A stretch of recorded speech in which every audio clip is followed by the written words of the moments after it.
Hi, and welcome everyone to Ethereal Encounters Unveiled. Today we are broadcasting live on the United Public Radio Network and the UFO Paranormal Radio Network, 105.3 on the Gulf Coast and 107.7 FM in beautiful New Orleans. Hello, everyone.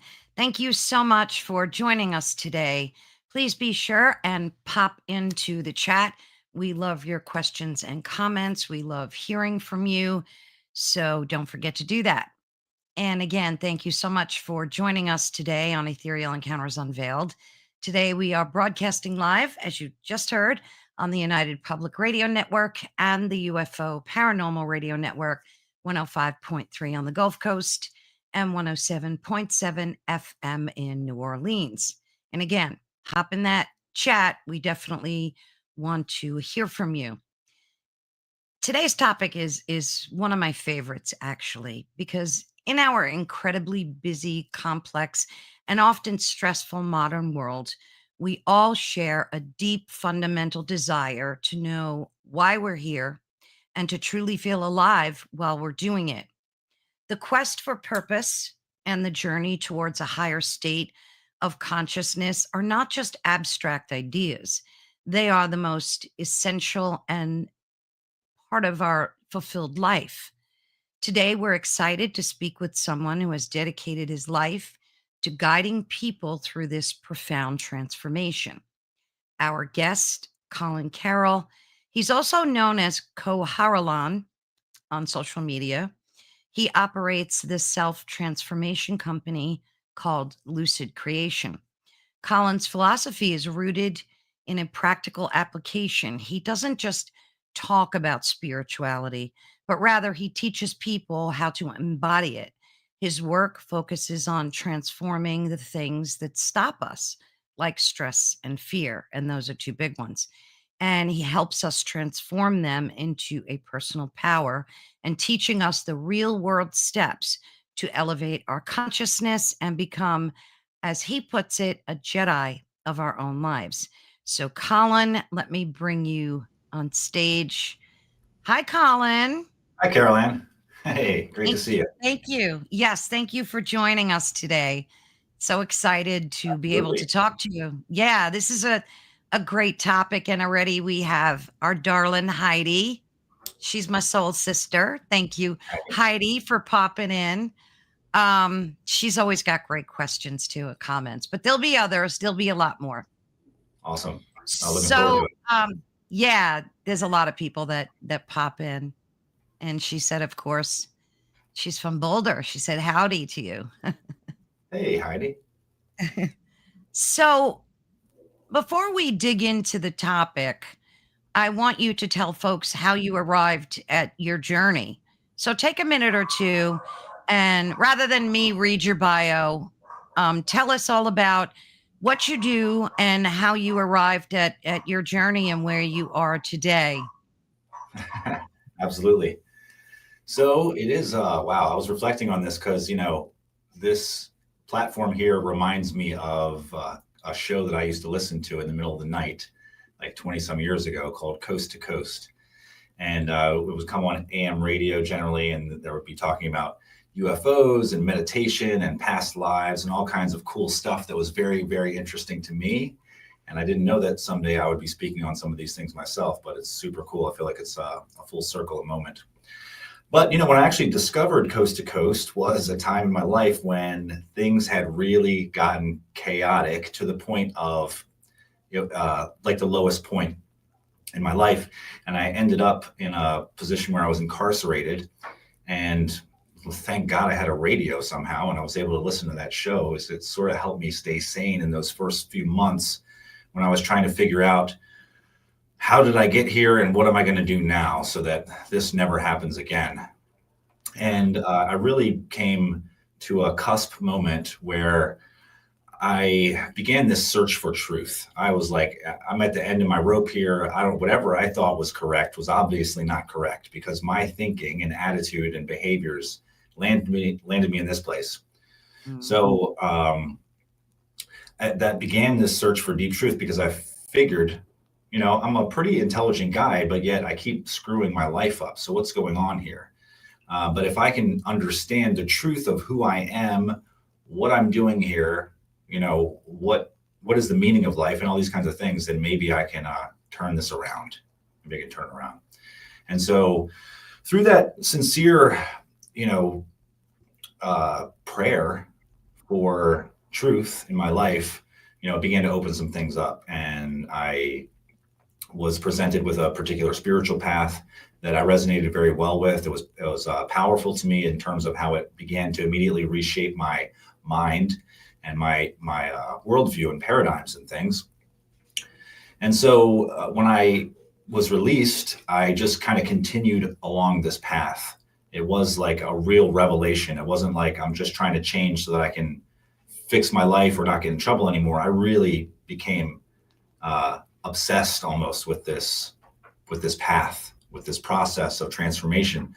And I found some techniques through the search and things that began to produce some changes in me that I could note were like very palpable. Like I noticed, okay, wait, I can actually feel something that has been holding on in me for a long time has just let go. It released. And I was like, oh my God, that is profound.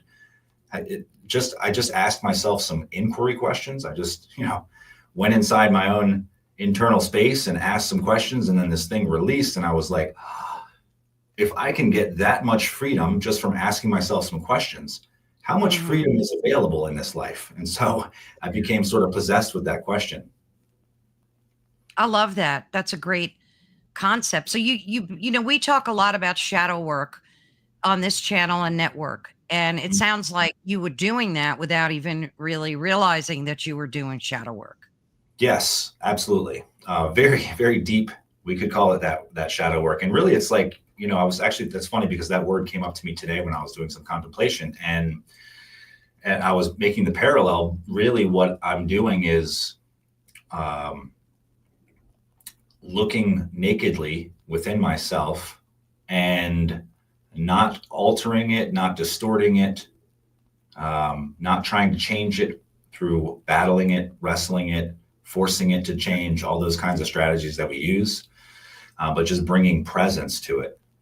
And, I think Carl Jung said something about the process of self-realization being a process whereby we make the unconscious conscious. And so I think the only way to really do that is through bringing presence into our body, into our mind, into our being at deeper and deeper levels until that shadow stuff comes up and we can witness it, see it, know it, and release it and be free of it. Yeah, excellent. How many years have you been, doing this where it's become, your journey? It's been about 20 years. Wow. So I found that first method, it worked very well for me, and I just kind of ran with that for a while, became a coach in that releasing process. And then I felt like I need to get some sort of credential, right? So I went back to school, got a degree in psychology, and it was more or less a little bit of a waste, of time and energy and money and things like that. It didn't really actually give me the feeling that I thought it would give me. Like, okay, I'm arrived now. I'm a professional, right? Yeah. And so I realized, okay, so there's something else that I need to transform within myself. It's not about having a piece of paper that says, skilled at this thing or whatever. Like I have to know it within my being. And it was like, I kind of knew it because I could see that when I would just be working with people, trying to help them, that it would produce some changes, but I still had this, I guess like a low self-worth, imposter syndrome type of identity. And so that took a lot of processing and working through. And then, I guess it was about, and this went on and on. I mean, I just continued my search. I was always looking for the next skill, the next process that I could, use to develop and free myself more and more. I knew there was still a lot more work to be done, but I knew I had also come very, very far. And so at around, I don't know, 6, 7 years ago or so, I just made a commitment to myself that I was just going to do this full time. Like I had been sort of dabbling in it and trying to grow a business like on the side type of thing. Sure. And I just said, I'm going to do this full time. And so I made that commitment. And then shortly after that, I was able to run my first retreat, and it was a men's retreat with guys who had, most of them I think had just come out of a divorce or a dysfunctional relationship of some kind.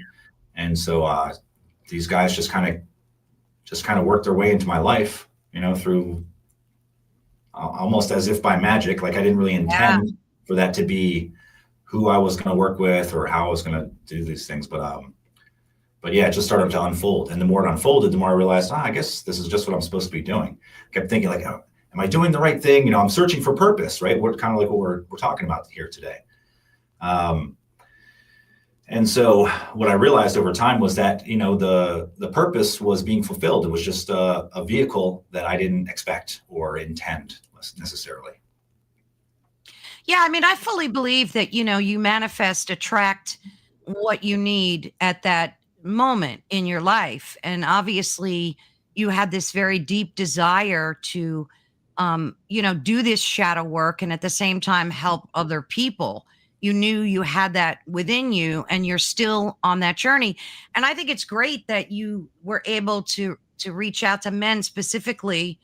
I mean, obviously, the work that you do is good for women as well, but that particular work you were doing was really designed and aimed towards men, correct?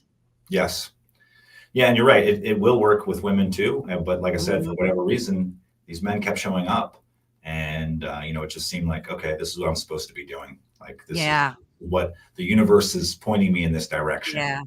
And, so I became sort of a mentor to a group of guys. And over the years, been running these retreats continuously, and then developed my teachings into some courses and things. And so now I'm kind of mainly working with a small group of guys.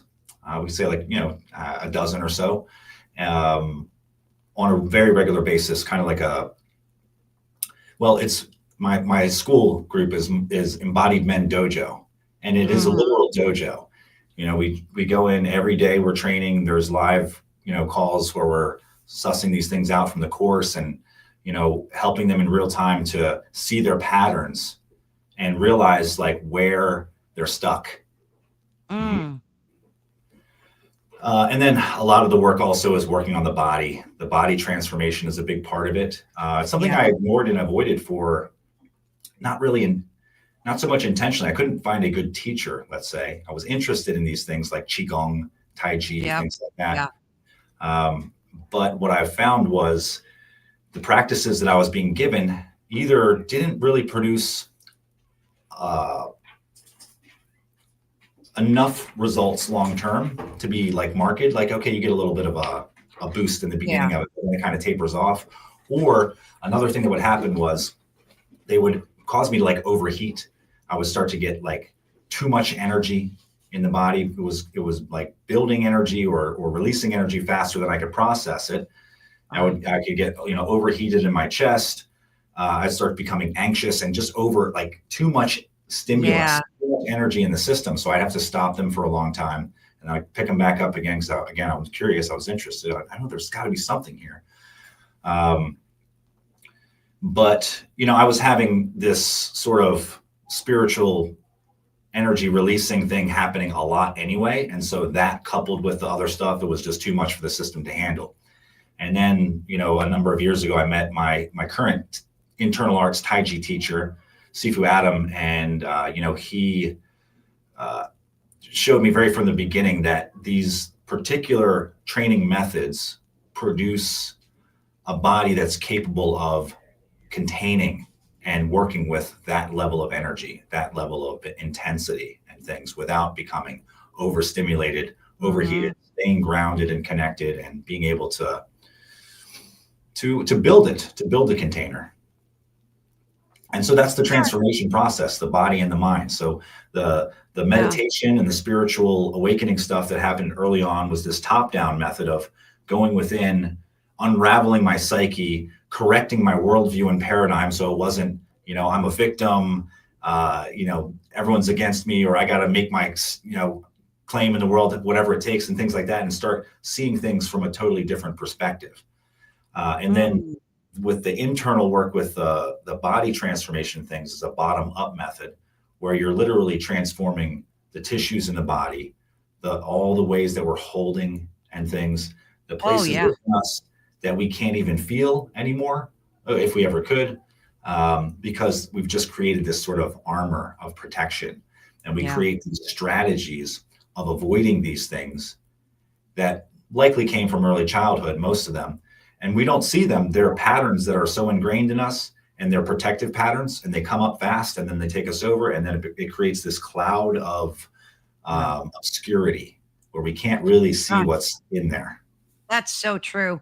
And then we live a life of being constantly triggered by these things, like emotionally triggered by them. And then once you kind of do that shadow work and discover that they are triggers, then you can kind of work through them. And, I agree, Heidi, it's so important to connect with mentors. And that's like a process too, because not everyone you meet along your path is going to be like your person. So like you did with your physical training, you use your intuition and know when to, it's not time, I have to let this go, right? Yes. Yep. And that's a great point too. And, I was just conversing about this with some of my guys that I coach not too long ago, but I was like, we're just talking, and it's like, man, if one doesn't have a teacher in this life, like, they got to be kind of lost. Yeah. It's like, I feel so grateful that I have not just a teacher, but one who is alive that I can actually connect with and work with. Yeah. For a long time, I had my teacher, my Baba, who, after he had passed, through my connection with the course that he created and his writings and teachings, had an awakening, and I had a connection with his teacher, even though he's on the other side. And so that's profound in and of itself. But then now having personal connection with someone, physical contact and things like that is it is.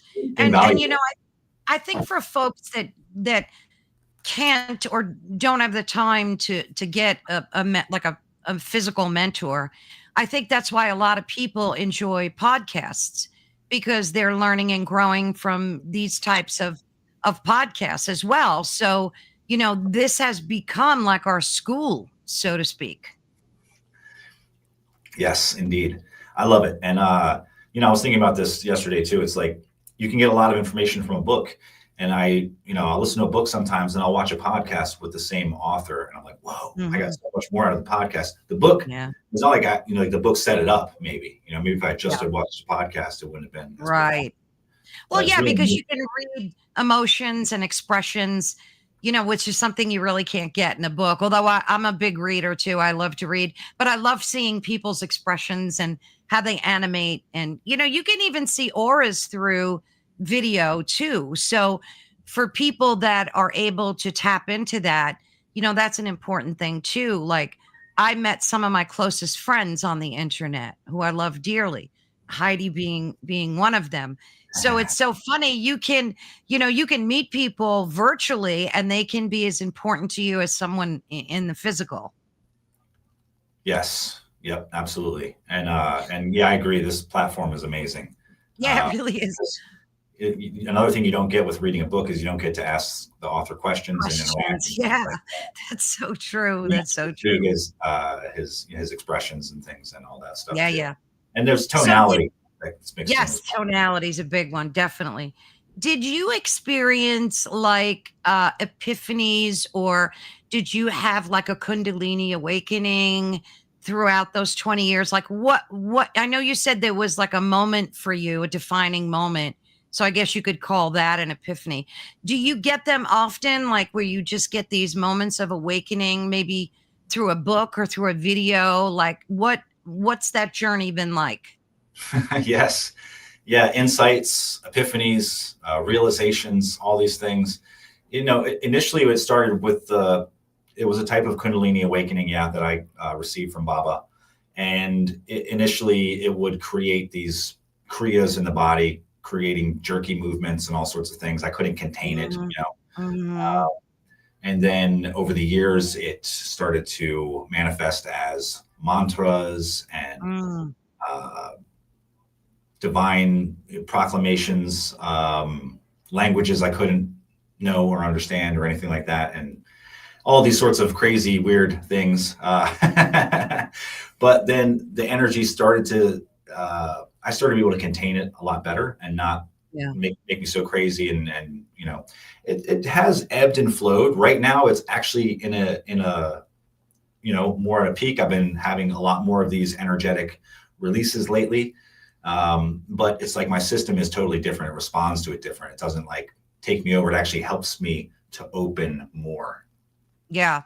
So, Um, so you but didn't yes, find you don't find your purpose. Like a lot of people think, finding their purpose is an easy journey, and it's one of the most painful, difficult journeys for every one of us humans on this planet, I think. It's not an easy, you don't just go to school, get a degree, and you find your purpose, because your purpose is so much more than your job or even your family, because you need to be whole first before you can even have a family and be whole for them, right? yeah, yeah, and you know, we're not taught how to find purpose, but most people, you know, our culture is very externally focused, and so it's generally around career and goals and things like that. So, you know, someone might want to have a family, they might want to create a business, maybe they want to live in a particular area or a type of area and drive a certain vehicle and have a certain amount of financial security. And that's like their goal, right? Yeah, But that's not purpose. Um, exactly. Purpose is like the overarching goal. This is the way I look at it now. The overarching goal is the one that all the other goals fall underneath and align to. And it took me a long time to actually come to this framework and this understanding. But when it hit, I can't tell you how much anxiety relieving it was. It was Hmm. like, okay, because I was trying to figure out all the details and see, am I on the right path? Am I doing the right things? Is this where I'm supposed to be going and all this stuff? Am I even cut out for this?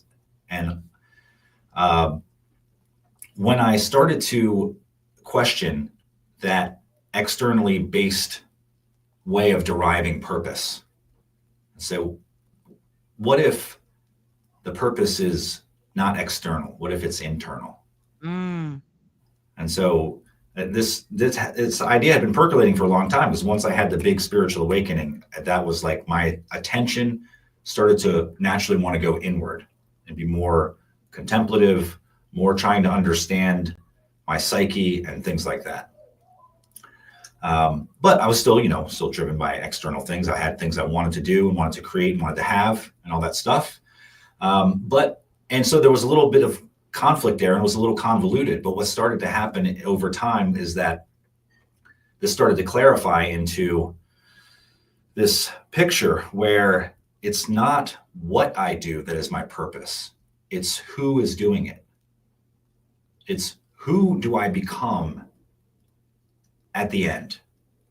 And what's this Mm. process of becoming that? So if I have a goal, I want to have that family, that house, the lifestyle, right?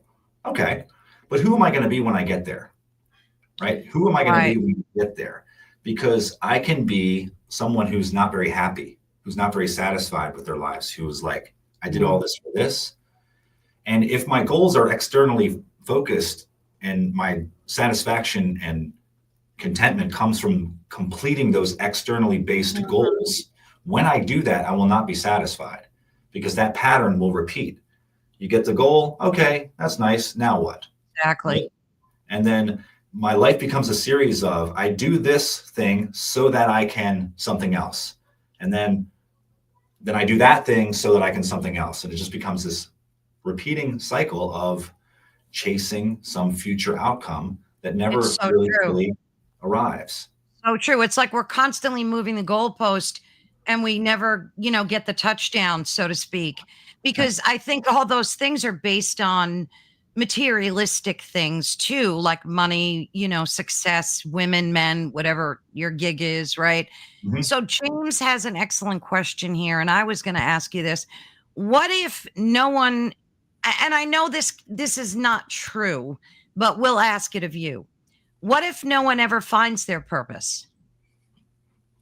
Hmm. Well, what if no one ever finds their purpose? Maybe the question is, what if someone never finds their purpose, right? Because Right. people have definitely found their purpose. Right, right. Well, yeah.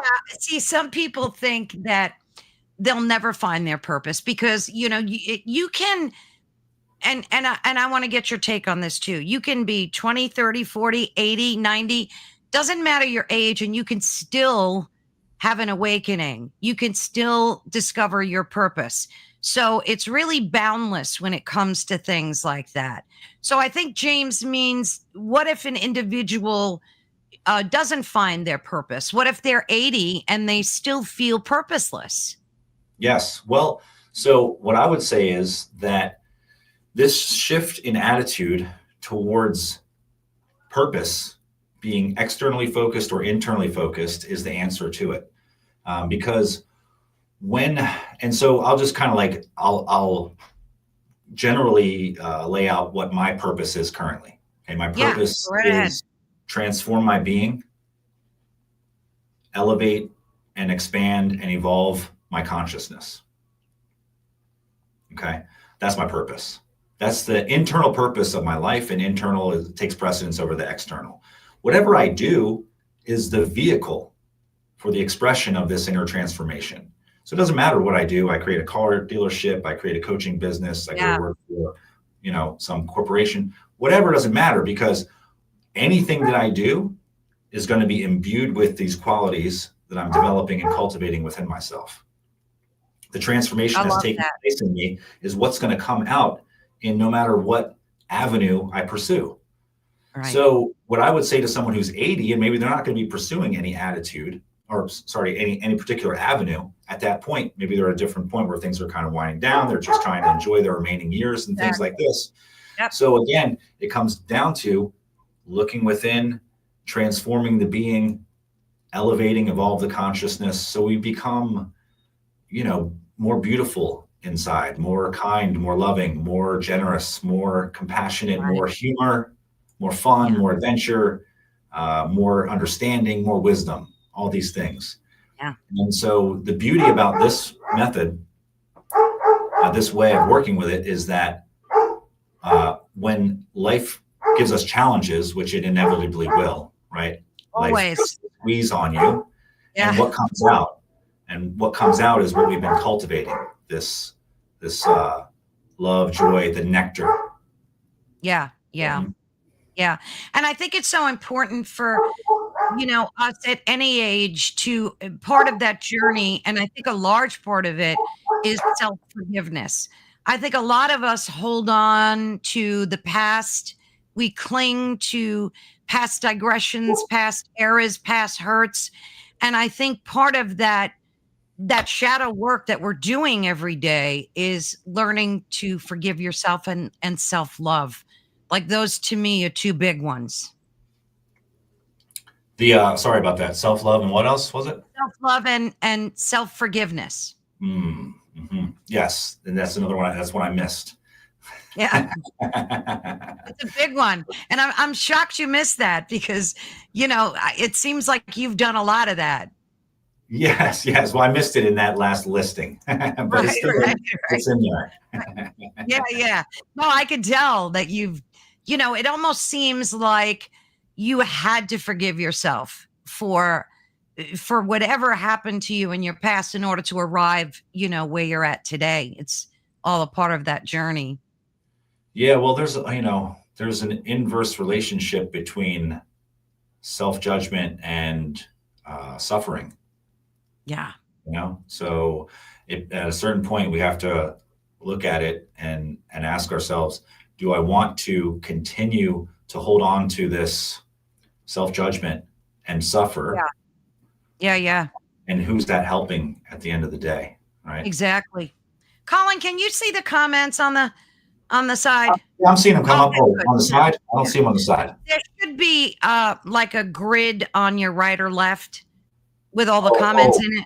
I see it now. You see Yes. it now? Yeah, yeah. No, it's good for you to see because people, sometimes they post questions and I don't get them because I'm paying attention to you. So, but James said, so purpose could be to just be knowingly Yeah. in the knowing. So, and in that knowing, this is like what I was talking about, seeing oneself nakedly. Mm, So, seeing oneself without the judgment, without trying to distort it, without making an excuse or justification or anything like that, and yeah.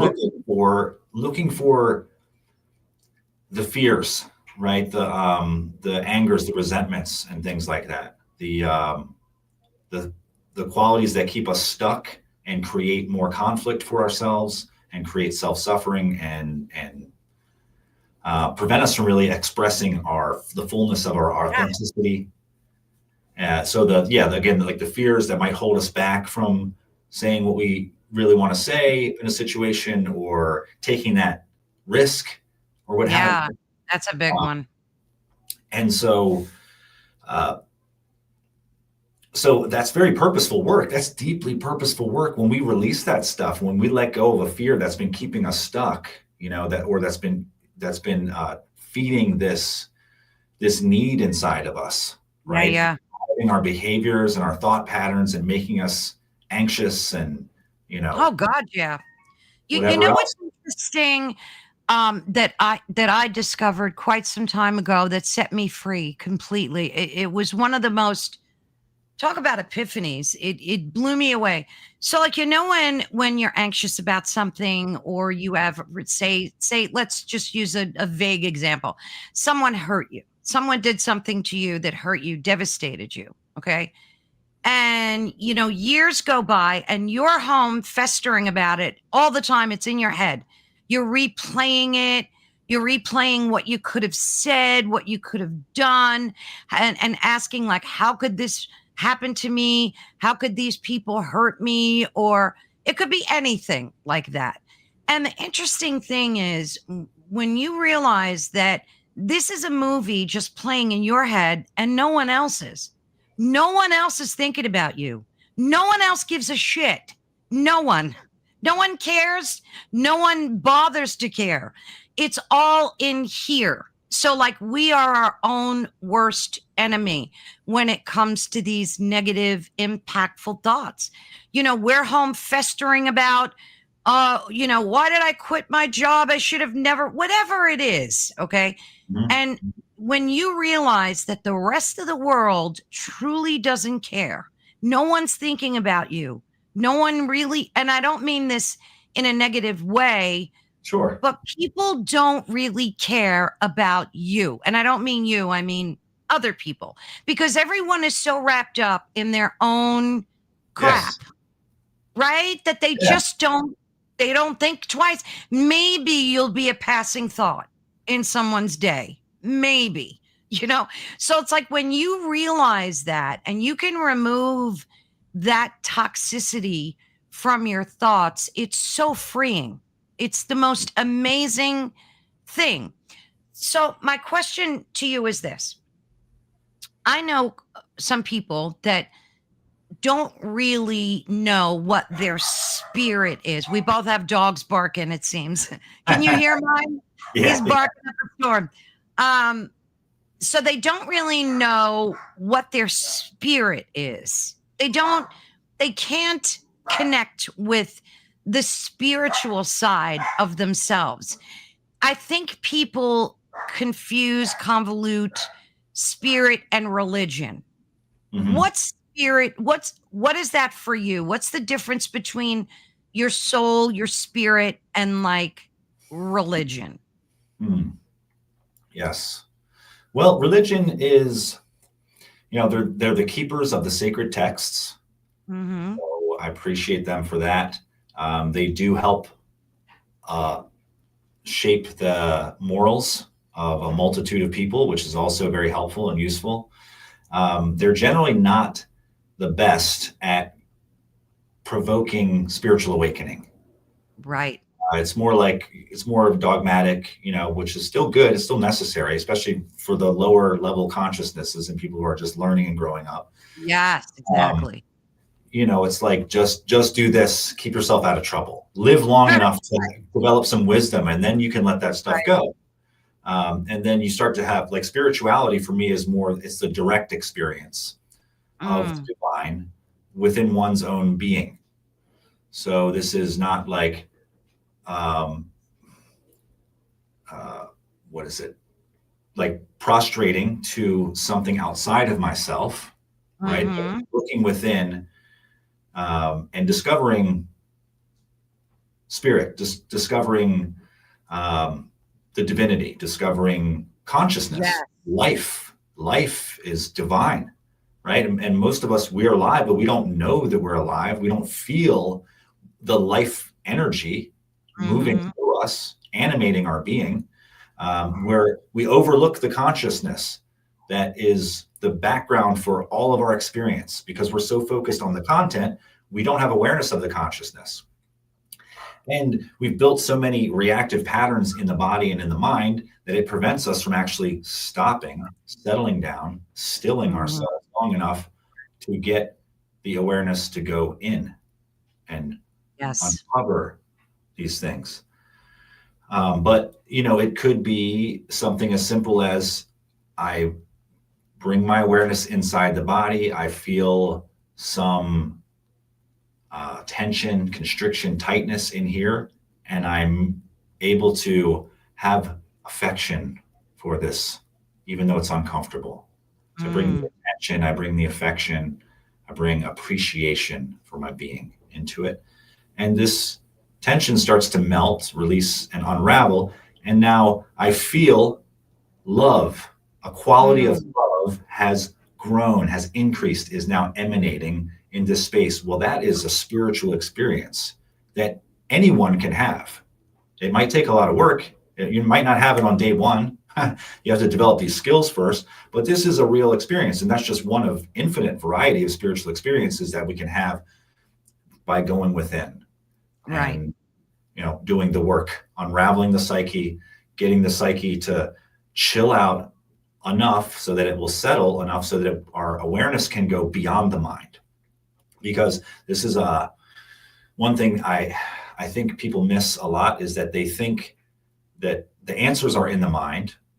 The truth is in the mind, but actually it's beyond the mind. Exactly. And I don't mean in the astral realms, because that's just more mind. It's just another subtler level of mind. But beyond that, deeper within, we go into the body. And the body is deeper than the mind. And that's when we begin to make contact with our being, with our spirit, if you will. And it's something that we can know. When you know it directly, you don't need to believe it. It's a knowing. Not that you know all of it or everything it means, but there's something there, and there's an opportunity to deepen your understanding of what that something is. That's spirituality. Yeah, that's very well said. What's meditation like for you in your daily life? Like, when did you discover, hey, I think meditation is going to be beneficial to me to discover my purpose and discover my consciousness and be more spiritual? When did you start meditating? What was that like? Yeah, I began, 20 plus years ago, I guess, when I was incarcerated, and I've continued since then. Well, yeah, that's what, started this whole journey. And so I've gone through many different types of practices. There's so many different types of meditations, and all the meditation tools and techniques are not meditation itself. They're just to try to bring about the right conditions so that meditation can happen, because meditation isn't a doing. It's an undoing, radical undoing. And it's when the mind stops. So I can't make the mind stop. I can't do that. None of us can make the mind stop. No, it's so difficult. We make the conditions for it to stop. And this takes time. It takes cultivation, takes continuous effort, takes failing over and over again. But at a certain point, it happens, and then you practice more, and it starts happening more, and then how to bring yourself into the right alignment internally to where it happens more frequently and more effortlessly. But what it's like is, it's like the mind, for me, in my experience, generally, when I've entered meditation, and I'm not just like, okay, I'm sitting, I'm trying to still the mind. I'm trying not to think about anything, right? I'm not focusing. I'm bringing my attention inside to the body. That's generally the way that I work these days. Embodiment practice. Because the mind has to already be somewhat still to get the attention to drop into the body. Mm-hmm. But even it's not meditation proper. It's just dropping into the body. At a certain point, the mind goes quiet. It's like a luminosity is filling the space in my awareness. Right. And no thoughts are there. It's just this luminous sort of effervescence. It's not like fireworks. It's just like shining, opening, and there's stillness. And of course, the other qualities start to arise: the peace, freedom, the supreme contentment. That's one that hit me earlier today. That was beautiful, exquisite experience. Supreme contentment. What is that? It's contentment that lies beyond. It's like acausal, right? It's not dependent on, I got this thing, or this went right for me, or I'm happy about this. It's beyond all that, and it's self-effulgent. Nice. Do you use a mantra when you meditate, or do you just look for that quietness, that stillness? I do work with mantras sometimes. It's a big part of my lineage. The Siddha Yoga path, which initially kind of put me on this growth of the spiritual journey. And so Baba gave us a mantra for sure, and I worked with that for many years. These days, I will use mantras sometimes, and I kind of stopped for a while. But the mantra's in me. Like it's, when I open up and I allow the sound to come out, it comes out in the form of mantras. So the mantra has been, embodied. Okay. But what I've been experimenting with lately, just a bit here and there, is using the vibration sound of the mantra, like let's say Om, right? And bringing my attention into a place within my body that maybe feels a little tight or blocked or something. And I try to feel the vibration in that place. Because a mantra is it's an organizing principle. It's, a lot of ways to look at it. One of the ways that Baba taught was that the mantra is it's the sound formation of the deity to which it refers. So it's the literal form of God in sound. This is how sound appears, or this is how God appears in the form of sound. It's this vibration. So especially if you have that understanding, it's very helpful, right? Because now the mind is going along with it. And you can absorb into the sound and allow it to just vibrate. It's an organizing sound. It's the sound of like Om, like the sound of creation, right? So everything has this Om as its backbone, in a sense, as its sort of like set point. And so when the tissues experience that vibration, they begin to become more coherent and organized. So is the energy in the body begins to organize around that sound. Yeah, everything is frequency, vibration, so on. So that makes the most sense, right? You use the word or the term embodiment a lot, I noticed. What does that mean to you? That's a great word. So what does embodiment mean to you?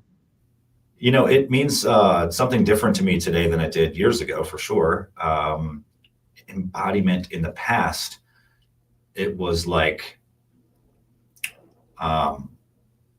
and maybe almost performative, like you fake it till you make it kind of thing. Yeah. Just try to embody confidence or something like that, right? Pretend. But what it means to me now is to become it. So if I have an idea in my mind, like I want to be more compassionate, right? Because I think, why is that idea in my mind? I don't know. Maybe I think being compassionate is good for the world. It's going to make the world a better place. Okay, so I have this idea in my mind. I want to be more compassionate, and I try to do compassion, Sure. But the problem is, like, when I got out of prison, I had to learn how to not just do better things, right? You can't just pluck someone out of a situation like that where they've become something awful, conflicted, Yeah. wretched, miserable inside, and say, just be compassionate. They can try to change their actions, right? It's going to be difficult, but they can become mindful and use their intent and their will to manage their actions and their thought patterns, and to not do the things that are mean, hurtful, inconsiderate, selfish, and things like that. But it's like work. I have to make myself not do these things and make myself do other things. But when I become compassion, I don't need to manage my thoughts or my actions anymore. It's just who I am. It's what I am.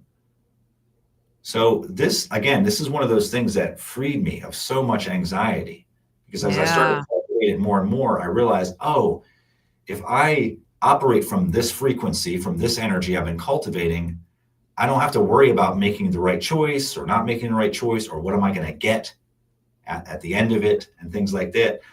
I can just tune into this and like let it inform my behaviors and my thoughts. Yeah.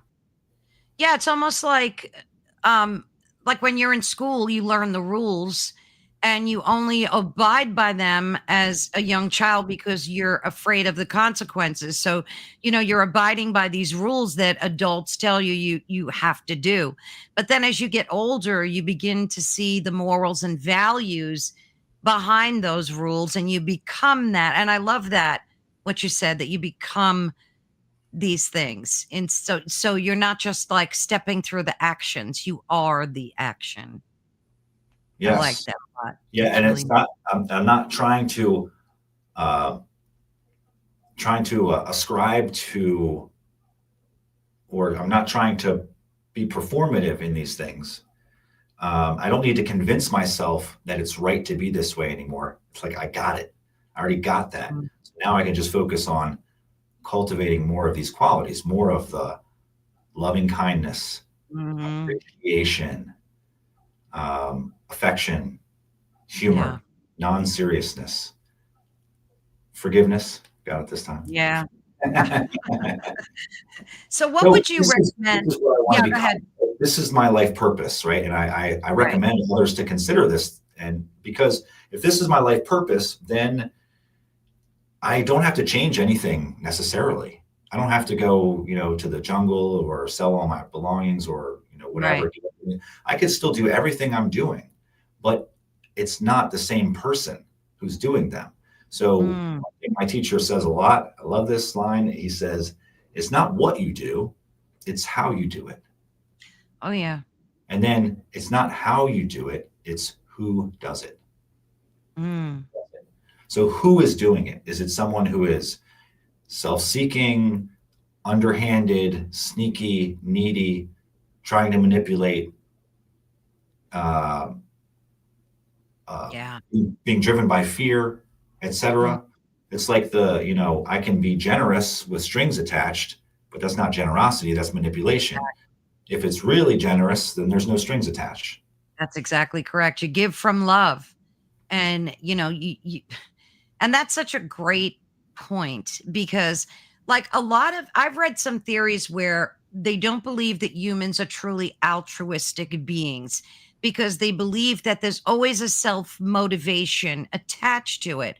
So if you see, like, God forbid, a child fall into a swimming pool, well, that's not really danger for an adult. Let's say a child's in a car accident and the car's on fire, and you want to run over and pull that kid out, but you have to go through fire to do it.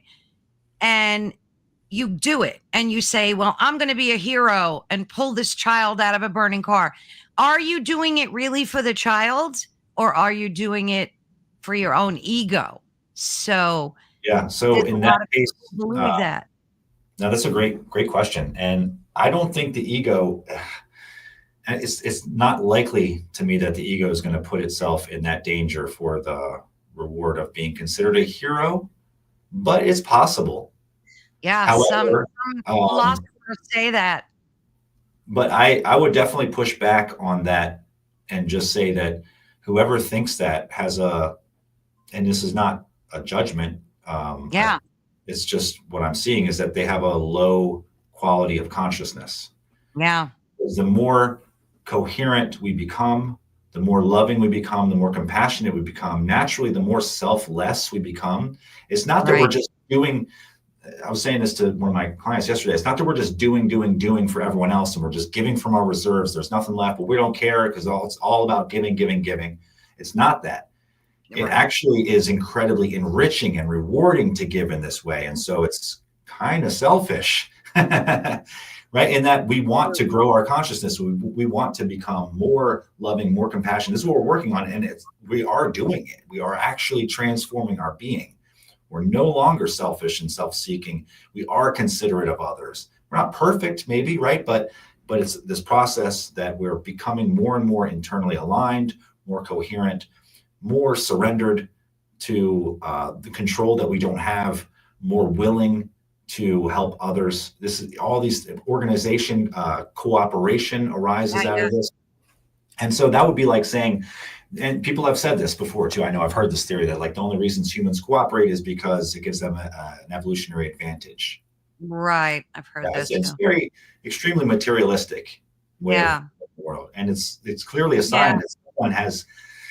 Unfortunately, they haven't had a lot of depth of experience, of yeah. richness in their life, or they would think otherwise.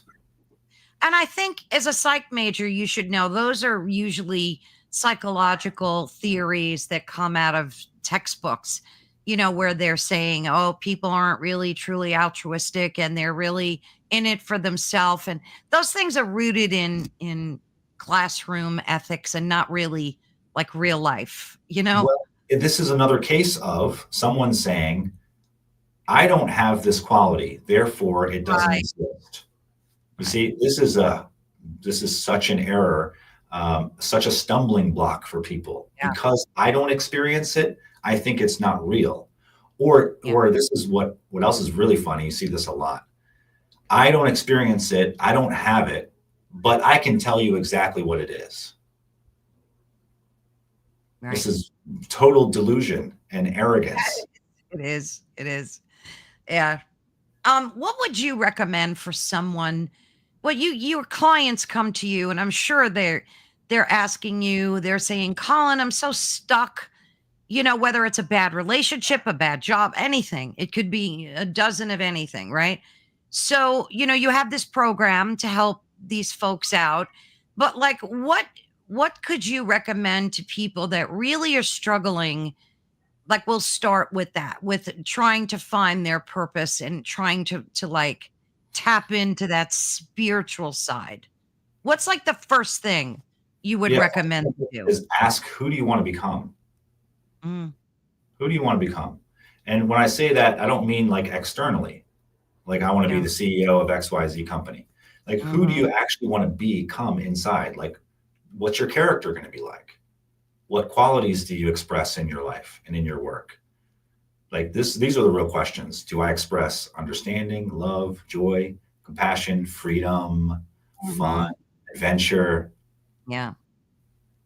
Who do I want to be? I want to be someone that expresses love, compassion, joy, freedom, that's not hiding or running from or chasing uh, uh, fulfillment or need seeking, avoiding my fears, covering them up with work or uh, relationships or anything like that. I want to be someone who has these qualities in them so deeply that when life puts the squeeze on me, that's what comes out. Mm, So this, it doesn't matter what your life situation is, whether you're literally in prison towards the end of your life, just starting college, right. just starting a family, whatever, these same questions apply. You have a goal, you think I want to get somewhere in my life, but who are you going to Mhm. be? Who is going to get there? Who is going to arrive there? because that's the real name of the game. Who are you going to become at the end of it and in the process? And so this is another one of the beauties of this way of working at it that I find is that if my goals are externally derived, they have these specific markers. I'm going to get this house. I'm going to get this relationship. I get this career, this amount of money, etc. Now, if it doesn't seem like it's working out, if I'm running into challenge after challenge, it seems like I'm failing. Yeah. I become stressed, anxious. I push harder. I'm worried. I turn against my own self. What the hell's wrong with me, etc. If, however, my goal is internally derived, my purpose comes from this realization that I want to transform my being. I want to become something that I am proud to be. Then I have to consider that no matter what the conditions of my life are externally, they are perfect. They're perfect for this process of me transforming my being. Because if I have challenges, this is life showing up as my training partner, putting some force on me so that I can learn how to deal with that force, how to respond to that force, how to not fight or run away or crumble, but how to be sovereign and how to behave in a way that I choose, not because someone's prodded me and forced a reaction. Yeah. What do you do when you have, everyone has, I don't want to say bad days, but for the sake of it, we'll say bad days. So what do you do? Like what's that like for you after 20 years of going through this type of metamorphosis in your life? How do you handle your bad day? Yeah. Actually, I'll share a process with everyone if that's cool. Oh, absolutely. All right. This is one of my favorites. It's kind of like evolved from a bunch of different modalities and things, but I call it the thank you process. And I use this one a lot. And I have my clients using it all of the time as well. So let's say I'm having a bad day. Okay, what does that mean? It means I'm being perturbed by something that's going on inside of my head. And maybe there's an external situation that's apparently generating this stress or anxiety or worry or sadness or depression or whatever it is. Okay, so that's what's happening. And generally what people tend to do, or my old strategies would be either, hide from it, crawl into bed, escape, try to busy myself with something so I could take my mind off of it. A distraction or something like this. Or you just spiral. You start ruminating and you ruminate. It's like the worst thing that can happen. You just keep thinking about it. You keep feeling worse about your situation, whatever it is. You feel more and more powerless. You're struggling. Or it doesn't even have to be something in the present moment. It could be something from your past that just keeps coming up to nag you. Oh, yeah, I should have done that. Why did I do that? And so this process, called the thank you process. And so when it comes up, you catch it. Okay, the thought came up or the situation presents itself in some way. And as soon as you catch yourself, before you react or you caught yourself reacting, but you remember, okay, what am I supposed to do? I'm supposed to do this process. What is it again? Oh, yes. I see the thing, right? Whatever it is, thought form, let's say it's some antagonistic thought. You should have done this. Why? You'll never be X again or da da da. Okay, so I see it. I know it. I turn my internal awareness towards it. And this may sound strange to some people, but just try it as best you can. Turn towards it internally. So now you're facing the thing that was perturbing you, the thought, whatever, the feeling. And you turn to it and you say, thank you, thank you, thank you, thank you, thank you, thank you, thank you, thank you, thank you, thank you, thank you. And thank you, thank you, thank you, thank you, thank you. You're belly to belly with it, face to face, mano a mano, and you're saying thank you, thank you, thank you, thank you, thank you. And you say that until you can feel the hooks release. So it doesn't have to get rid of the feeling or the thought, but you will know when you do this, you'll know when there's a certain point when they release their hooks. They're not grabbing you anymore. They might still be there, but it's not grabbing you, grabbing your mind. And so once that releases, and it's a visceral experience, it lets go, unhooks. Now I'm free of that pattern. So I'm not caught in that cycle of, oh, you shouldn't have done that. Why, if I could go back in time, or whatever your pattern is in that moment, you're free of that pattern. You're unhooked from it.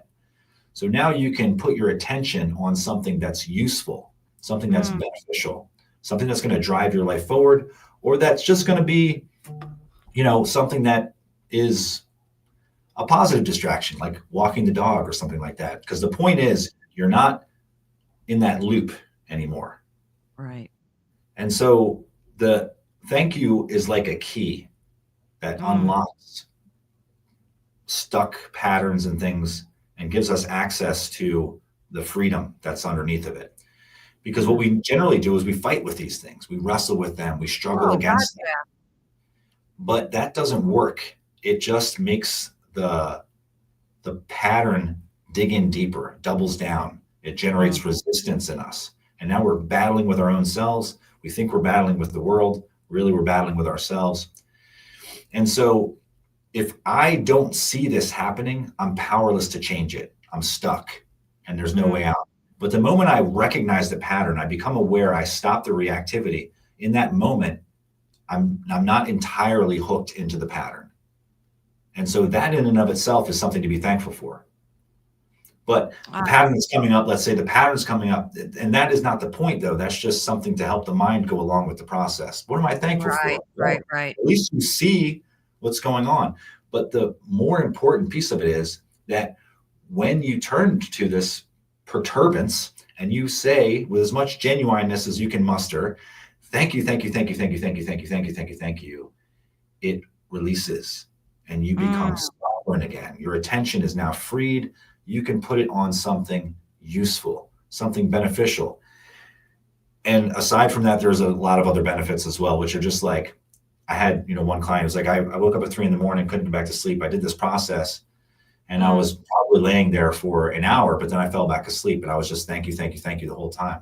It's like, oh, that's great. So you got back to sleep after an hour, but you also spent an hour of your life cultivating appreciation. Yeah. So you're throwing gratitude at whatever it is that's plaguing you, right? You're just thanking it. So Heidi, thank you. She says also, thank you to you for showing her that. It's a different perspective, looking outside the box. Thank you. Thank you, Trigger, for allowing me to see and then heal and then leveling up, right? That's basically, yeah. I love that. It's funny because I have a lot of those tricks too that I use. Like when I get negative thoughts, I will always say, that's a lie, that's a lie. And I'll just keep repeating, that's a lie. And that works great for me because whatever they are, I just confront it by saying, that's a lie. And it goes away. It really does. It's almost like you're battling your own mind. But I like your approach because you're throwing gratitude at it. So it's like a teaching moment, right? A learning moment for you. It helps the being come back into alignment and harmony. Yeah. Because let's say if it's manifesting as this gripping in here, it's making me short of breath and just tense and anxious, right? Yeah. Turn my way. I don't want to look at this. I would rather just distract myself or do something to get away from it, escape. But I'm actually consciously saying, no, well, let's look at this. Bring the attention in, turn to it. Thank you, thank you, thank you, thank you, thank you. So what's happening also is that I'm making friends with myself. Yeah. This energy is just energy, right? It's just contraction and distortion, and it's manifesting as fear or anxiety, but that's only because I'm fighting with it and because the pattern's in there. But when I become appreciative for this within myself, I love that. it begins to transform. It transforms it. And and now it becomes, a blessing. Yeah. Yeah. Heidi also mentioned she struggles with and has been diagnosed with anxiety, and that she could feel when she feels herself starting to spiral. And I wanted to ask you about this too, because Heidi will tap into her spiritual team to help her. And I do that as well. Our spirit guides, whatever you want to call them, your spiritual team. Do you do that as well? Do you have like a spiritual team that you tap into, Colin? Yes, and it's something that I am working on being more cognizant of and being more Yeah. appreciative, being more aware of and more appreciative of. And that's mainly what I've been doing lately too, is like just throughout my day, it's like, oh, I know you're there. Thank you. Yes. I know you're there. You're Yes. watching everything. Thank you so much. Thank you for that. Thank you. Thank you. Thank you. Yeah. Yeah. It's all about gratitude, right? It really is. Yeah. And I think that just the recognition and that appreciation increases their own ability and power Absolutely. to look over us even more. Yeah. So Yeah. there's a synergy there. Someone was saying that word earlier, James, maybe. Yeah. It is synergy. Totally all about synergy. So I wanted to dip into, maybe for the rest of our conversation, for folks that are already on that journey. So, let's look at it from a more, I don't want to use the word advanced, but like, let's just say a more advanced perspective of awakening and discovering your spiritual consciousness. Like, I've been doing this like you since I'm 16, maybe 15, maybe earlier. It started for me with a book called Cosmic Consciousness. And I was about 15 when I picked that up. And that was like the beginning of my journey. So I am nowhere near where I feel I need to be on an elevated level. But every day I strive to get there, much like what you're doing. So you're almost like teaching people and learning, that's what it's all about, right? So Alan Watts, whom I'm sure you know and are a big fan of, he came up with these 7 stages of awakening, and I wanted to kind of run them. And I don't mean to spring this on you if you haven't. Yeah, I know you'll have some good feedback. It made such an impression on me, and I thought it would be a great topic to talk to you about, because I experienced a lot of this myself. So the first stage is, he calls it the shattering, right? And he says that this stage arrives like a storm, and it tears apart the life that you thought was yours. It feels like almost a failure or a punishment, and not spiritual at all. So what was that like? Was that like the beginning stage for you when you were in prison and you were listening to Coast to Coast? And Yeah. or was it down the road maybe from that? Yeah, I mean, so that was definitely a shocker. But there were points, along the line after the Kundalini awakening where I was dealing with so much rampant energy in the body that it was challenging. It was difficult to be in public.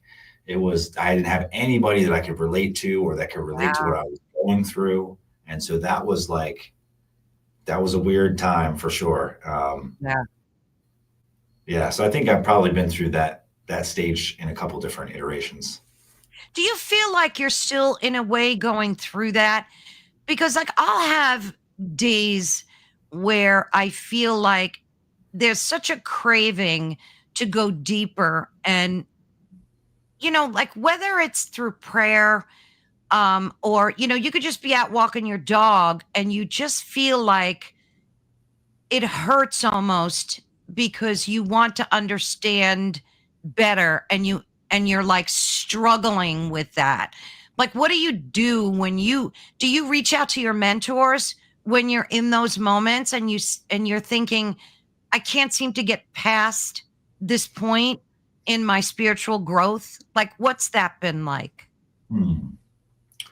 Yeah, I mean, that usually makes me go within and see if I can really use a high level of analysis and evaluation to unravel what's going on. And this is, it's not just my own intellect and things that's doing this, because I know there are things that just come through and it's like, it makes perfect sense. But I have to generally I have to prepare the body and the mind to receive those insights. And for me, that usually involves looking within, like, okay, what's going on here? So I'll give you an example. I was struggling with this feeling of need, sort of a desire mixed with need. And through this, I was like, why am I still dealing with this feeling? Why does it it shouldn't be here. There's no need in this moment. Why is this happening? But it's like I'm carrying this thing around with me everywhere, and it's just getting in the way of me feeling like natural, authentic, at ease and all this stuff. So, so I sat with this for a while, and I started to explore and examine. And what I started to realize through this inquiry was really, really profound, because I got to see firsthand, I didn't just read it from somebody or hear it from somebody else, but I got to witness it firsthand, how this need was tied to a fear, right? So I was seeking something external to get my needs met, but that I didn't realize, it was unconscious, but that was a strategy for me to avoid the fear. Oh, wow. So if I'm focused on getting my need met and getting this satisfied, then I don't have to look at the fear which is underneath of it. So the need becomes a smokescreen. And this is how a lot of people go through their lives. They're on career paths, they're in relationships and doing all these things as a strategy to cloud over that fear that's driving the whole thing, because they never wanted to look at that and face it. So when I saw that, I realized, oh, these two are the same thing. There's an inverse relationship between fear and desire. And I mean the kind of desire that's clinging, not the desire to go out and do great things and create stuff and all that kind of thing. Nothing wrong with that desire, but this needy desire, that it is desire on one side, and if you follow it and trace it back in, it's fear on the other. And so if I just keep pursuing this need, all I'm doing is reinforcing the fear. It will never go away that way. I might get this thing satisfied temporarily, but the fear will come up again, and I will use this need fulfilling strategy to cloud it over, because I don't want to look at and face the fear. That's truly a revelation. Did you discover what the fear was, or did you just know it was fear, but you couldn't unearth what it was that you were afraid of? Well, yeah, I mean, it could be anything. In that particular situation, was fear of never getting it, fear of never getting the thing that I wanted, fear of never getting the thing I wanted. And you don't mean material things. You're talking about spiritual things, right? Oh, well, this was, it was more like a relationship, being, with a partner, being, in some sort of loving romantic relationship. Right? Gotcha. So this need inside of me for that, well-intentioned, right? But feeling like I'm being cut off from part of me. Something's missing, and I need to find this relationship which is going to fix this. Right. And it's not. So what do you do in that moment? What have you done? And what do you teach your clients because everybody gets that. It's not like an unusual thing. It's something we all experience. So what do you do? What's your trick to deal with that, or tip? Yeah. So once I see that there's this relationship, that the desire on the one hand is the fear on the other, that this is just one coin with two sides, then I stop trying to use that need fulfilling strategy to avoid and cover up my fear. Stop doing that.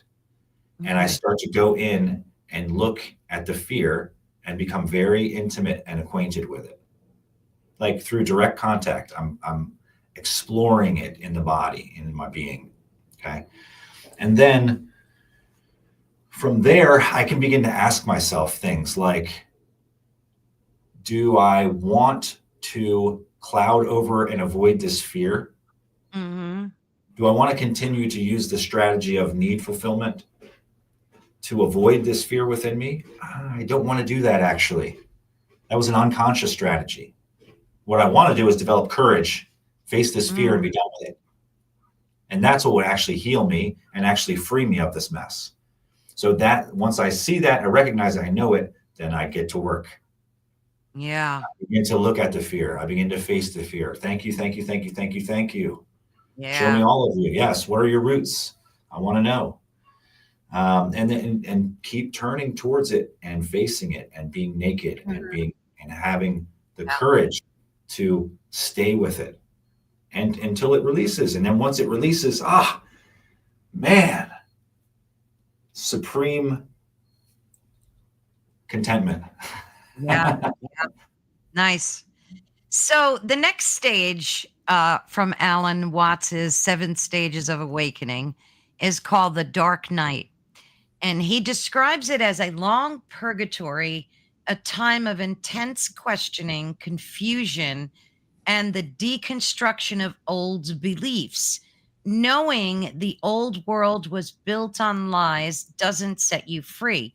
You become trapped in the illusion you've already seen through, which causes more suffering. That's kind of like what you just talked about, right? Yeah.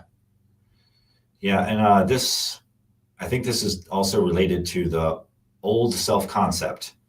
So if I'm going to transform my being, that means that my old identity of who I thought myself to be and how I thought of myself has to go also. And this is what makes certain things very, very difficult to let go of, is because we're trying to let go of the thing, the person, the experience, whatever it was, but we're not actually letting go of our old self-concept. Right. Because it's like just in the example you were giving before, where you're still irritated by something 20 years later, it's because you still have the self-concept. You're still identified with the person who was offended 20 years ago. That's still who I am. But that's not actually who you are. That's who you were. That's And if you want to become a new creature, we have to let go of the old, right? That's the shedding of the skin. You have to, yeah. And that's part of self-forgiveness too. It's so important, like you knew. And that's why I think a lot of people say, when somebody hurts you, like you need to forgive them. So you're not forgiving really them. You're forgiving you, right? You're forgiving you more or less. Because people get wrapped up in I'm not forgiving that person. They did X, Y, and Z to me. It's not about that. It's about forgiving you. So you made a mistake, you effed up, it's time to forgive yourself. Yes. And, there's that saying, and it's very accurate, which is like, hanging on to resentment is like drinking poison and expecting or hoping the other person to get sick. Yeah, so right. There's no benefit to me to holding a grudge against someone, because what that does inside to me is it binds my energy up. Absolutely. It keeps me judgmental. It keeps me separate and divided. Mm-hmm. And I can't have peace. I cannot have peace of mind. No, you never will. You never will. So those are the things I'm sacrificing by holding on to a grudge, or by not forgiving someone. Heidi brings up a great. Yeah. No, I was going to say Heidi brings up a great point about triggers, and I actually wanted to ask you about those. You must see a lot of that in working with your clients, things that trigger them, right? And they can't seem to get past those things. So maybe it's like a man that beats his wife and he can't, horrible example, but can't get past that. Go ahead. Like, what would you do with someone who has, maybe all right, let's use an anger trigger. and it's awful. There are some people that have awful triggers. They kick their dog, they beat their wife, but like whatever trigger irritates you, like what advice do you have for folks that you work with to help them through these triggers? So I would start them on a healthy diet of that thank you process. Yeah, right. Catch the trigger and dismantle it. But it also is like when someone's very ingrained deeply in that pattern, they get angry, they get resentful. Maybe they don't act on it, right? Because maybe they have, some sense, but it eats them up inside and they feel powerless, right? So they become more resentful, more angry. And now they're angry victims. They've taken on the identity of a victim. And this is like the least empowering state that one can occupy. Awful. Because if I'm a victim, it means it's not my fault. I'm not to blame. It's all their fault. If the world would change, if this would change, then I would be okay. And if that's what I'm saying, I am not sovereign. I am a dependent, weak victim. Yep. And is that what I want to be? Remember that question before, who do I want to become? So if I'm a weak, dependent victim, I want to become something else. I want to become sovereign. I want to become free. I want to become empowered. I want to become non-reactive. I want to become emotionally resilient. I want to become happy, joyful, these kinds of things. So I got to get rid of that. I have to catch myself every time I say, but they did this and now they're doing that. Because a lot of the guys I work with have been through or are going through some of them, high conflict divorces, where there's all sorts of drama and intensity and drudging up all sorts of things and trying to be as difficult as possible and trying to create, a mess because they're emotionally reacting and they feel, taken advantage of, or they've got, some narcissistic traits and things like that, which we see a lot as well. People don't want to look at themselves. It's always, and that's really like the ultimate state. Everybody else. That's the victim as well, right? It's just, it's so deeply ingrained in those situations that the person literally is incapable of looking at themselves.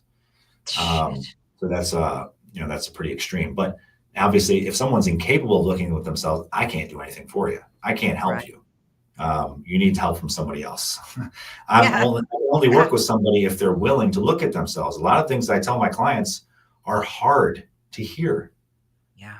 When you're in that state, what do you want? You want someone to be like, I know, man, I know this sucks and it's so wrong and she should have never and da da da da da. But I don't do that. I tell you, I have no sympathy for you. That's a hard thing to say. Yeah. I don't pity you. I don't pity anyone. And you are in a victim mindset right now and you're blaming her and you will stay stuck and you will never empower yourself. And you'll always be a victim if you remain in this state. You'll always be a victim. And what's the thing about victims? Victims never get what they want. That's so true. And see, even Mish says, forgive yourself for getting in the position. And that's what a lot of people can't and won't do. They rather stay in victimhood. But that's a great point that you brought up. And I was going to ask you before, what do you do with a client that comes to you and is tough to deal with? Like, do you refer them out and say, hey, this is past my pay grade or... Oh man, that's funny. Usually they turn around. Yeah. Usually they turn around. It's happened before where it's like, I've started to get a little bit annoyed because I'm like, how many times do I have to say the same exact thing? Like you're just not listening, right? Right. Like, I don't generally say it that way, but I just like, I can feel myself getting frustrated and that generally passes very quickly. But I've seen this occur where I start to see the progress they're making and the sincerity that they're actually bringing to it. So even if they suck at listening and following instructions, but they keep showing up, They keep showing up. They keep asking questions. They keep asking for help. They're not manipulative or anything like that. They're really sincere. And so that alone, I can be like, I'll help anyone who's sincere. Anyone. Yeah, absolutely. Absolutely. Yeah, it's tough. So the next level is called the seeking, right? And that's when foundations fall and the mind searches for meaning through books, teachers, philosophers, religion. This search reveals a curious pattern. All different paths and metaphors point to a single truth. You realize in the self and that it's inseparable from the fabric of the universe. And we kind of talked about that. So you're on this mission for purpose, for self-fulfillment, and you mentioned that before. You get books, you watch videos. What's that like for you now? Where are you? Are you still seeking this enlightenment that I mean, you have the passion the same as you did 20 years ago, right? For this never ending search. And that's what it seems like sometimes. Like it just won't end until we leave the planet. Well, it's deep. It's Yeah. like they say the path is an inch wide and a mile deep. So I'm continuously blown away by the insights that continue to occur. As I move further along this path, I'm absolutely blown away by the embodiment practices, the things that's opened up within me. I had no idea that there's simply certain issues that I had that there is no way to fix without changing my body, without transforming the tissues, the way everything connects, the way it's holding itself together. There's the transformation is physical, but it affects the psychology because it affects the energy as well.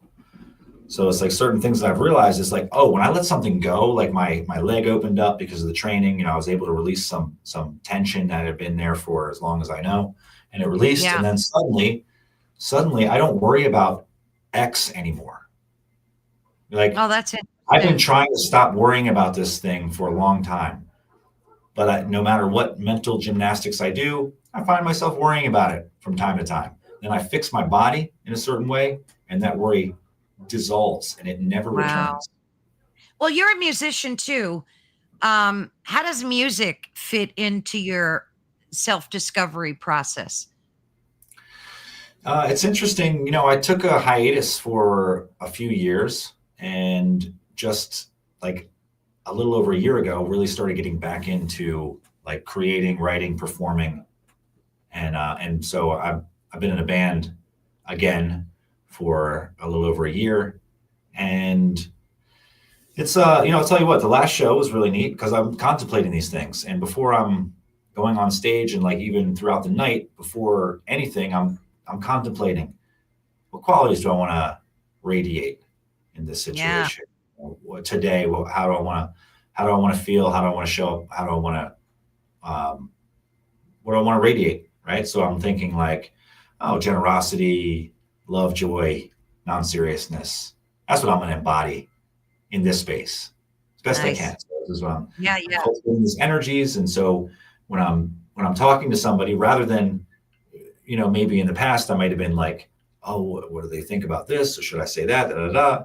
But instead now I'm just like open, generous, interested, and it frees me of that anxiety, right? So now I'm operating on a different frequency. Then I go to take the stage, and as I'm putting my guitar on, I'm thinking, be generous, be open, be authentic, give as much as you can in this performance. And so that's what I'm embodying when I'm on stage, rather than, am I going to hit that note? Oh, I made a mistake there. I don't know if anyone saw it. Oh, what's the words coming up? This and that. I'm not thinking about any of that stuff because my awareness is on these qualities. Yeah. So you set intention beforehand and you manifest that to come out. I mean, to be your reality, right? Yeah, well, it felt way different. It felt a lot different. Yeah. Just a level of connection. Yeah, a level of connection with the audience. Music is a band-aid for the soul, Mish. You're exactly correct. I mean, even though I'm not a musician, music is a part of my life every day and I know it'll be that way forever. It is a healing modality. Well, again, we go back to frequency, vibration, intention, it's all connected and it's connected through music as well. Yes, indeed, indeed. And it's definitely a good way to, but there's intention is really key, because a lot of times Yeah. in the past I would put anything on, whatever, scroll through the channels. Music was always on in the background because I realized a salve, like a band-aid for the Yeah. soul. But much more intentional with music choice now, and realize that music has vibrations in it too. And if I want to be at peace and calm and things, certain types of music are going to do the opposite. Yeah, talk about triggers, right? Just triggered. Yeah. And I really I have a lot of silence in my life. Lots and lots of silence. So. Yeah, I noticed that about some people. They can't be in silence. They need to have a constant barrage of noise, whether it's through TV or they're on the phone. I was out eating the other night and I turned around and there was a family of four, two kids, two parents, and they were all on their phones. They were just so oblivious of then when the food came, of course, they had something else to focus on. But it's scary because it's almost like where are the conversations? Like I remember growing up, we'd sit at the dinner table and everybody talked like it was what we did. So we have to get back to that too. And I think that's an important part of the journey, Absolutely. So, it's about presence. Yeah, absolutely. Yeah. If I'm checking my phone constantly and, I'm not really present, I'm somewhere else. No, absolutely not. And to me, like having the TV on constantly or music constantly, to me now it's it's exhausting. It is. That's a perfect word for it. It truly is exhausting. So what's your journey like now? What do you see in 3 years for yourself? I mean, I'm sure you have goals and in your business too that you're operating. What's your journey like for you moving forward? Mm-hmm. Yeah, so definitely continuing daily training every day. I don't know what is to come on this path necessarily, because I'm not there yet. So I might have some ideas about what it is, but I'm continuously surprised at what unfolds in a good way, very positively. So yeah, I'll keep training every day, keep developing. I haven't a course that I just finished called Numinous Creation, just finished creating that. And so we'll probably get to work on some addendums for that, or perhaps a whole new course. I don't know. I have a strong influx of insights and creativity. It's like I go through these phases where I'm creating, and then I go through a phase where it's just like I'm just integrating. Yeah, exactly. Yeah. So this course is available on that website that's scrolling down in the ticker? Yes, it is. It's a 83 video course, very comprehensive, called Numinous Creation. Wow. And Numinous Creation is really this is kind of it's like almost like a brand, is a lifestyle, a path, because what it kind of points to is how do I create the vision for my life, this purpose, and be aligned with the divine forces that are going to help me transform my being in this process, not just get a result. I want to get the result, but I also want to become what it is that I am choosing to become. I like that. Heidi, yeah, I saw some of your comments were delayed. No worries, dear. They're coming through now. Mish makes a great point. Human design is interesting. Some people need silence and some people need noise. Um, what's your take on that? I mean, I don't know. I think noise is just such a yes, there are certain times when I need noise too, but I think most of it is just a distraction from the pain. You know, it's like it quells the pain. Yeah, it's a distraction. That's exactly right. Yeah. And I lived for, the many, many years of my life. I was a musician, so I have a great reason to distract myself with music. But Yeah. when I started getting further along on the spiritual path, I started to crave silence because I realized if I'm driving, if I'm on a 10-hour car trip, let's say, and I got music Yeah. on the whole time. Yeah, I'm singing Oh along, yeah. windows down, I'm having a good time.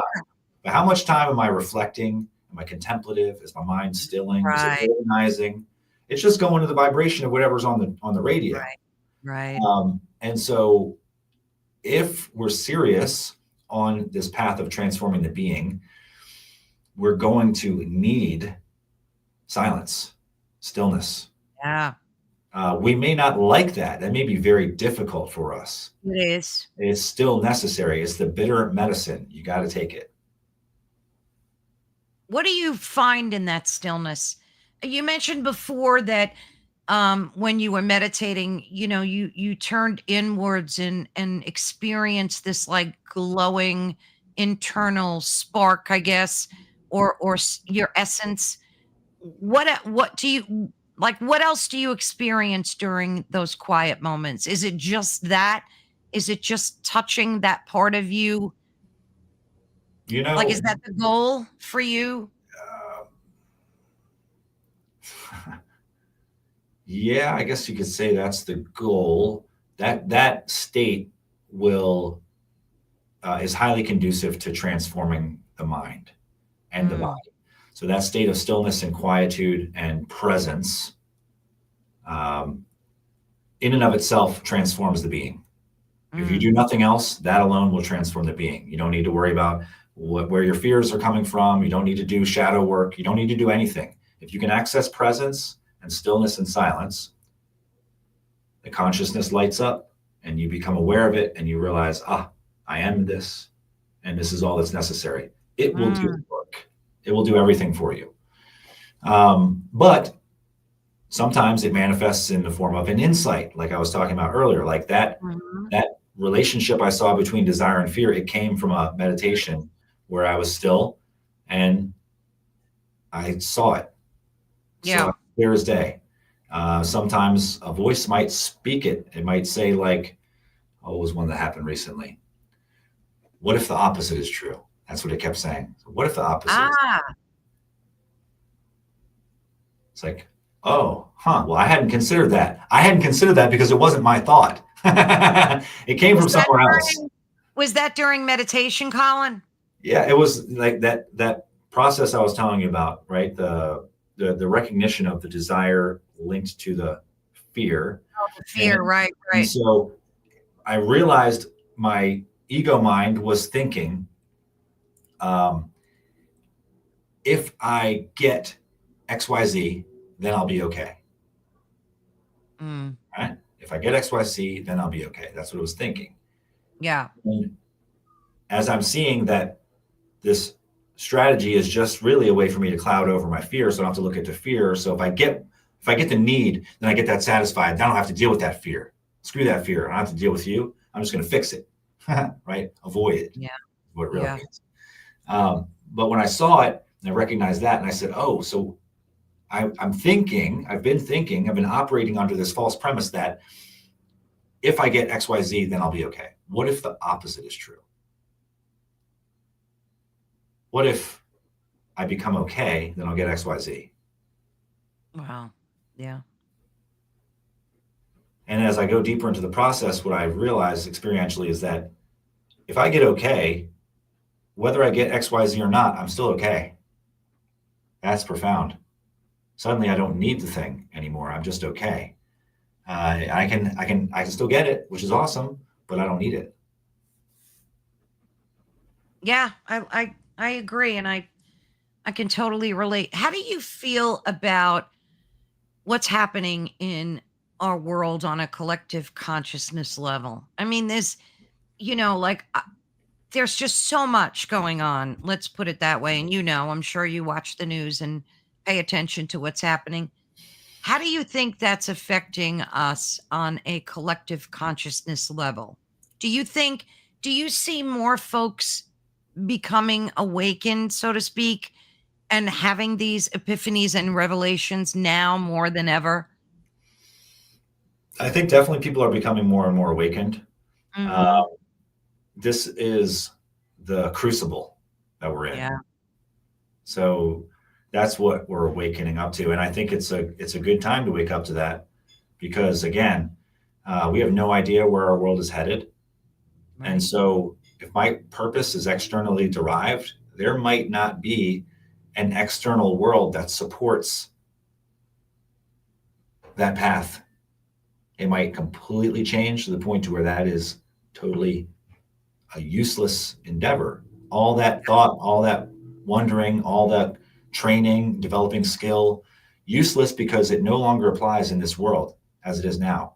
But the opposite is not the case. If my goal, my purpose is internally derived based on how can I become what I want to become, transform my being, become compassion, become life, become joy, become love, become Mm. fulfillment, become freedom. Like there's a word in Sanskrit, it's called Jivan Mukti. It means a being who is free while in the body. Oh, I like that. So if that's my aim, then the crucible is the perfect world to make that happen. Do you think that, though, through this awakening that many people are having, that the darkness is exposing itself more or we're seeing it more? Because there's a lot of darkness, Colin. There's a lot of evil. There's a lot of it. I mean, Oh, whether, yeah. because I know some psychics that just will not, like, they don't want to deal with it. They go, I don't deal with the darkness. I don't want any. Well, you kind of have to. You have, and I fully believe this. In order to become like more enlightened and self-aware, you need to walk in both the dark and the light. You need an understanding of both. It's like that yin and yang thing, right? Mhm. So do you think that darkness is exposing itself more, or we're just aware of it and seeing it and it's like coming into the light? I think darkness is getting really bold, Yeah, it is, isn't it? really bold. It's And like a death this is rattle, I think. this is something I've been thinking for a long time, which is that we've forgotten largely in our culture Mm, how bad evil can be. yeah. It's so true. So, because then for a long time we didn't really see it, it was covered up, and then now we're starting to see threads and webs of evil that run so deep Yeah. that it's like, well, we have no consciousness of like how could someone be, no, nobody could be that evil, Exactly. but actually evil can be that evil, it can be worse, Oh, yeah. and It's it sure is, and can. that's what it's doing, that's what it's been doing, and it's not going to do it out in the open where everyone can see it because it wants to build its roots and grow deep and become strong. Well, now it's strong and deep and rooted, and so it can sprout and show its face right there for everyone to see and Yeah. seduce those that it can seduce and suck up Yep. into it and destroy those who rail against it. And that's what it wants to do. And you're exactly correct. I mean, we see it in politics, we see it in music, we see it in Hollywood, in movies that we watch. And all of this programming, affects us. That's why, like, you have to be careful of what you take in. You have to be careful of the music you listen to, of the movies you watch, and of the words that you speak too, because they are spells. That's why they call it spelling, right? So you have to be very, very careful of these things. But I think you're right. I think it's taken root, and it took decades, hundreds, thousands of years maybe to root itself, and now it's just like fostering and propagating. But in a way, I think it's a good thing because we're seeing it for what it is now, and now we can fight it and resist it, right? I mean, do you see the positive in that? Yes. So again, and this is more of the yin and yang philosophy, and that the way to deal with evil is not to fight it. Mm, Because if I fight it, I'm increasing the conflict. Now, I don't mean that like if someone's trying to do me harm, I shouldn't stand up for myself. I shouldn't protect myself.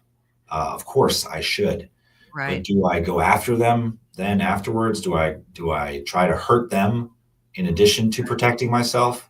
Because then I'm playing their game. I've just gotten sucked into it Exactly. myself.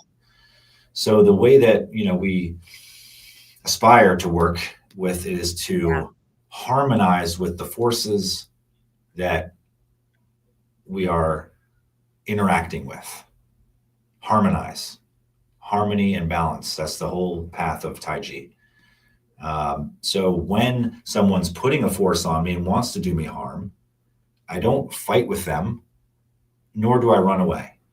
So, this path for me, the awakening and the transformation began with releasing, right? That was the process that I learned and I've been developing. And then I come across an art like Taiji, which is all about release. It's all about release. They use the word called song.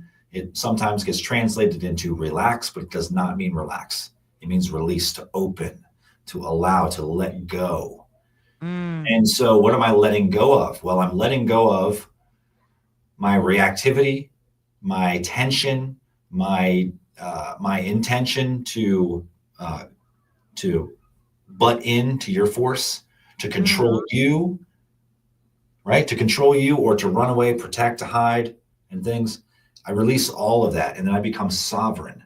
A mm, sovereign person, when the forces come in, they can do what they want. They can maintain their position without fighting.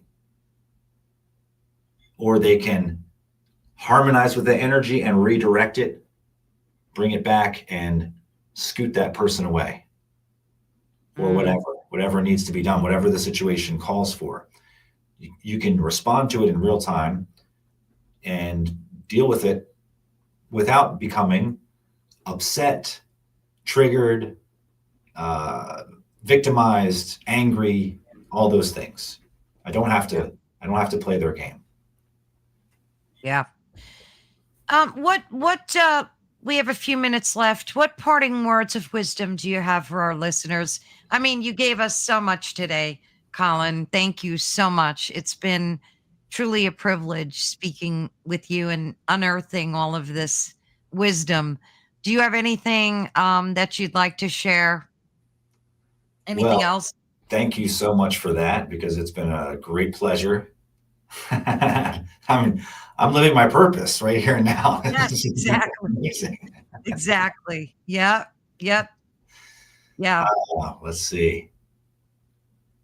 I mean, Hmm. and you have your courses and I've because like in all honesty, you're good friends with my daughter and that's how I came to know you and I'm very glad I did. I watched a lot of your videos and that's why I felt it so important to have you as a voice on this network because you are the embodiment, speaking of embodiment of so much of what people need to be these days and you've had such a metamorphosis in your life and it's so inspiring to others and now look at the good work you're doing and you are doing a lot of good work. You've transformed a lot of people's lives and there's much gratitude for that. So by all means talk about your course, have people sign up to it. And it's for men and women, correct? Not just men, Colin, or is it this just a So man's? the I will do coaching with women too from time to time, but the Embodied Men Dojo is strictly just for men. For But men, yeah. there are ways for women to work with me as well. You can go to lucidenergyarts.com and book a call there and things like that. We can go from there. If it feels like a good fit, then we can talk about next steps. In the Embodied Men Dojo, it's very comprehensive. It's a like I said, small-ish group of tight-knit guys who are kind of on this journey together. So we meet almost every day. Like there are live calls 6 days a week. We train in the mornings. We do the body opening practices, the body transformation stuff. We'll do like a midweek question and answer call as they're working through the Numinous Creation course to kind of just help them in real time. And then every Saturday we do a ascension call in the morning with the whole gang. Wow. So, And how long does that last for? How long of a journey is that course? so it's really like it's up to the individual because it's going to be ongoing. So the guys who are in the Embodied Men Dojo, it's not just the Numinous Creation course. There's a few different courses in there, and you can kind of go and take them at your own pace. And then I will create new courses, and I'll be coaching them as well as I give them a digital software tool to help work through some of the stuff on their own time as well. So when it's 3 a.m. and they got a question, they can pull this out. Oh, nice. Yeah. And so there's a lot, and I pour into these guys a lot, and I spend a lot of my time really trying to help them get the transformation that they're looking for. And it's Nice. I have a pretty close. I know what's going on in their lives individually and things like that, and we're actively working on helping them develop the skills and the tools and the goods, right, to be able to come out of this situation on top. And to one of my clients, I'm very proud of this accomplishment that he made, but he had a lifelong dream of opening an exotic pet store. And I mean, wow.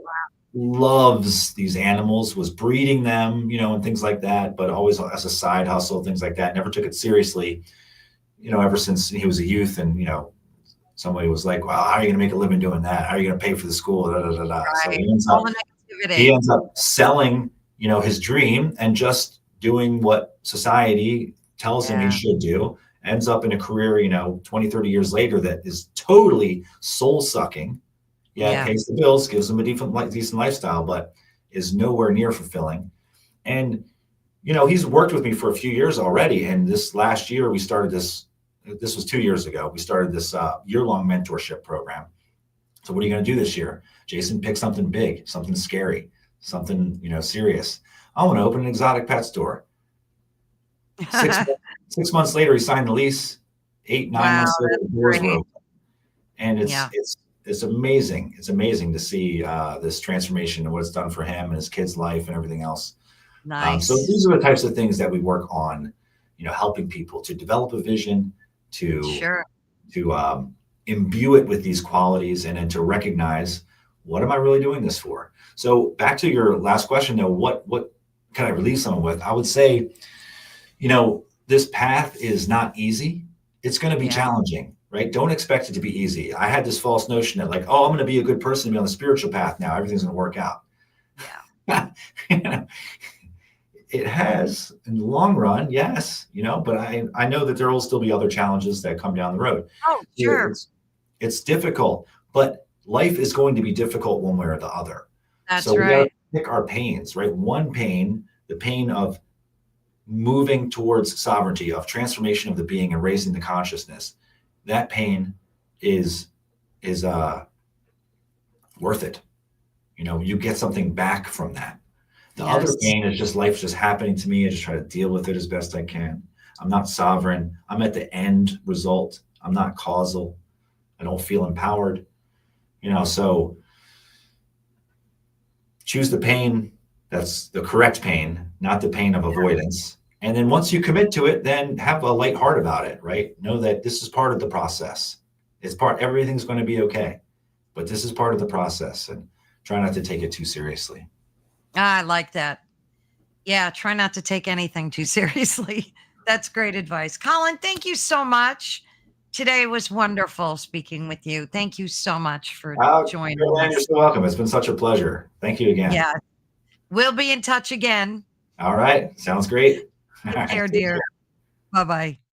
Wow, that was incredible. He's such an amazing example of life truly transformed but I just want to say a few words before I let you guys go. First of all, thank you everyone in the chat. I know it's not easy to pop in and leave comments, and it takes a little courage. And we always can rely on Heidi and Mish and James and other folks that pop in. Greatly appreciate you guys more than you know. My blessings to you always. Supporting this network is everything. We don't get paid to do this. This is a passion project, just to kind of spread the word of folks like Colin, who's doing such great work. So always want to show my gratitude for that. And of course, you've been listening to Ethereal Encounters Unveiled, and we are live on United Public Radio and the UFO Paranormal Radio Network, 105.3 on the Gulf Coast and 107.7 FM in New Orleans. My gratitude to them. I've met so many wonderful people through this network. A big shout out and thanks to Michelle for managing it and being one of the best friends that I could have asked for. And of course, each week, everyone is introduced to different guests from various shows, films, radio, authors of best-selling books and beyond. So please support this network as best you can. Our main mission is to spread the word of joy, and hopefully we're doing that. And Colin, thank you so much. This conversation has given us a vital roadmap for moving beyond simply existing and truly starting to live and discovering our purpose. If there's one thread we can pull from our time today, it's this. Purpose is not a destination you stumble upon. It's a conscious state of being that you choose to embody. And Colin, you've showed us that the path to a higher consciousness is not about escaping reality, but it's about learning to stand fully within it, transforming our stress into power and living with clarity and presence that you call lucid creation. So for everyone listening today, if you have felt a spark, a recognition that your life needs a deeper mission or is on a deeper mission, I encourage you to take that first step of true embodiment. Definitely check out Colin's programs and his courses. And thank you all so much for joining this journey. Thank you so much. God bless. We will see you tomorrow. Bye-bye.